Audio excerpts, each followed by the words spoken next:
I'm Hi there. Tara O'Reilly, and I'm here today with Larry Nimmer, and he's going to tell us some family stories. Yeah, well, let's see. I have two family stories. One when I was about 12 or 13, and the other when I was 50. Well, when I was 12, I was with my family on a trip to Italy, and we were in a place like Milan in a little Italian restaurant, a small Italian restaurant. And I remember, I believe, pasta, and there was wine on the table and a nice tablecloth. And one point, I was with my father, mother, brother, and sister. At one point, my father points to someone at another table subtly, and he says, "That guy has a fake head." And I thought, "Wow, that man has a fake head."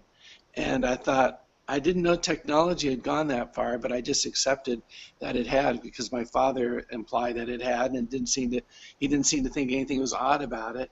So all throughout the meal, I was like catching glimpses of that guy's fake head. I kept thinking, wow, they do the hair really well and the ear well. And I thought, wow, they do it really good. And I think I can't remember exactly what happened, but I think towards the end of the meal, I said, wow, that really is a good fake head.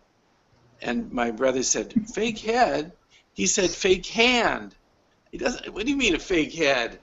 And I realized he did have a fake hand, and I thought the guy had a fake head the whole time. Okay, anyway, that's one story. The other story, I think I'll change the background if I may. The other story occurred on my 50th birthday. And on my 50th birthday, I decided I wanted to do something strenuous and fun. So I went up the Franklin Trail, which we then called the Edison Trail. I got permission to cross over private property.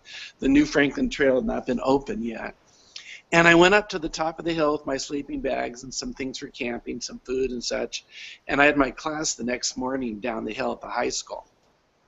But I went up the mountain and I had a nice sleep and heard good, didn't hear too many animals. In the morning, I woke up to direct sun, and the valley below me was all filled with fog. It was really quite beautiful. It's quite a scene to see that. And it was so nice to be up there, but I got a late start down the mountain, and I called ahead to the CHS office. I said, I'm running late, and I explained why, and the kids in my class knew I was going to go up the mountain that day, and they were anxious. Apparently some of them went outside the class to see if they could see me up the mountain. But I finally got to the classroom, and I was kind of grungy, and apparently I was quite grungy. I didn't realize how grungy I was.